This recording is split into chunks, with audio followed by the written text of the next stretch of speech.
Have you ever been absolutely convinced that one big thing, a promotion, a new relationship, or even winning the lottery, would finally make you truly happy?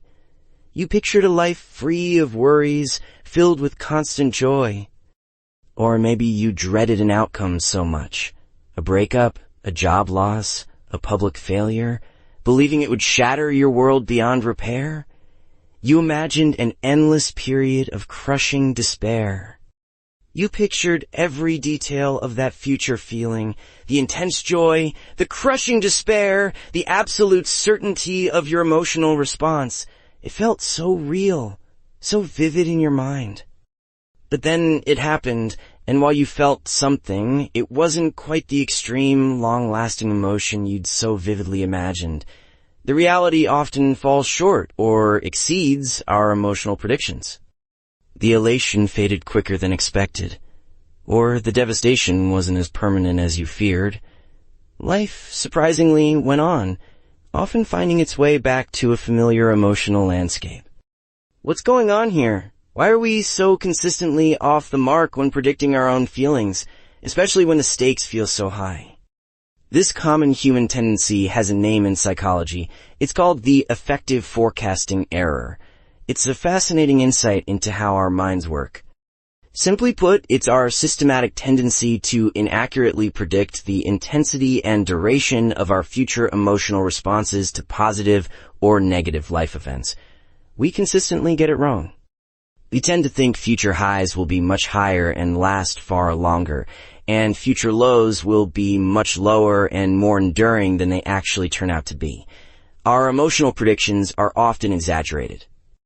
So what drives this consistent misjudgment? Psychologists point to a couple of key mechanisms at play that distort our emotional crystal ball. Firstly, we often focus intensely on the impact of a single event in isolation. We forget that life is complex, and many other things are happening simultaneously, influencing our overall mood. We zero in on the promotion, the new car, or the breakup, and ignore everything else. Our relationships, health, daily routines, other problems, that will contribute to our overall well-being. It's like only seeing one tree, not the whole forest. Secondly, we underestimate our incredible psychological resilience and capacity to adapt. We are far more capable of bouncing back and adjusting to new circumstances than we give ourselves credit for. This powerful ability to adjust our emotional baseline, whether to good or bad events, is known as hedonic adaptation. Our emotional thermostat tends to return to a familiar setting over time. Let's look at Sarah, a budding content creator. She's convinced that hitting 100,000 followers on her platform will finally bring her ultimate happiness and validation. She imagines a constant state of pure joy, feeling perpetually fulfilled and adored by every single like, comment, and share. This is her ultimate goal. When she finally hits the milestone, there's a huge surge of excitement, a massive high that feels incredible. She celebrates, feeling on top of the world. But within weeks, something unexpected happens. The daily thrill of the number starts to fade. She starts focusing on the next milestone, 200,000 followers, or gets stressed about maintaining engagement and dealing with negative comments. The initial glow is gone. Her happiness baseline returns, and the initial intense joy is replaced by a new set of challenges and expectations. Her emotional forecast was significantly off the mark. Next, let's consider Mark, who just landed his dream job at a prestigious tech company after years of hard work.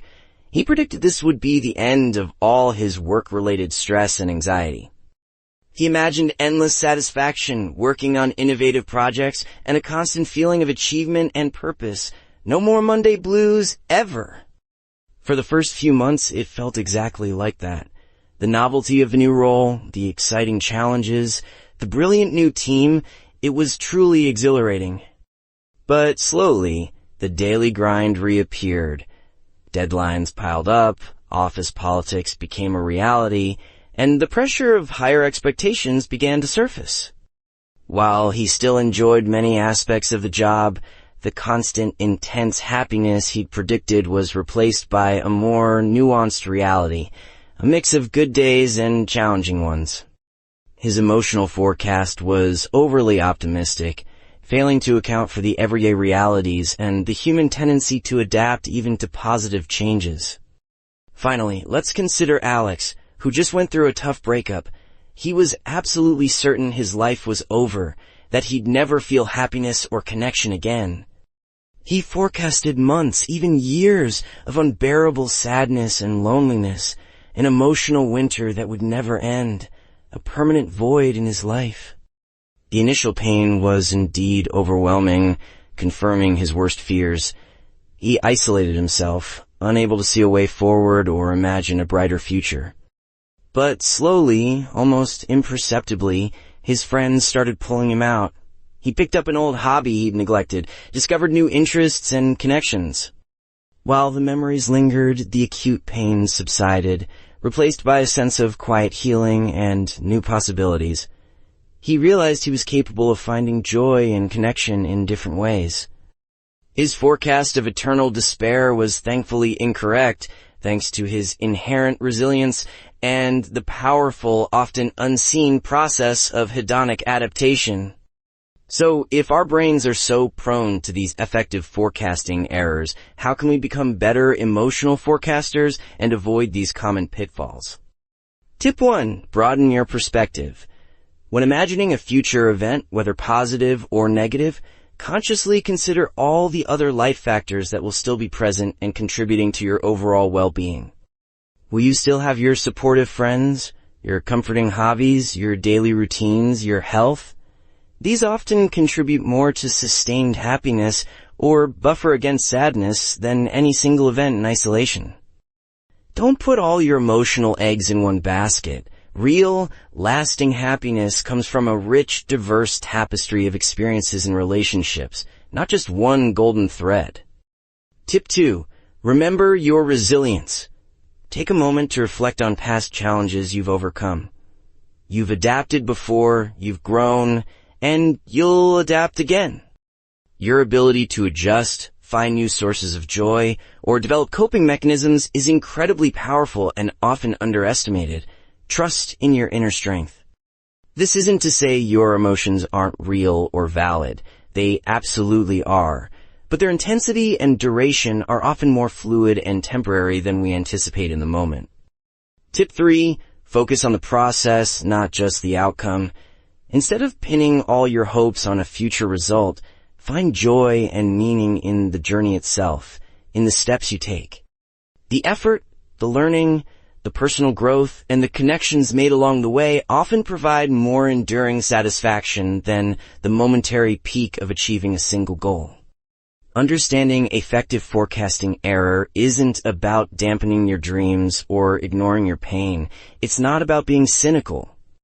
It's about developing a more realistic, balanced, and compassionate view of your own emotional landscape and future. It's about wisdom. It empowers you to appreciate the present more fully, to find contentment in the now, and to trust in your profound capacity to navigate whatever the future truly brings with all its ups and downs. Remember, your emotions are powerful, but you are even more powerful in your innate ability to adapt, to grow, and to thrive no matter what life throws your way.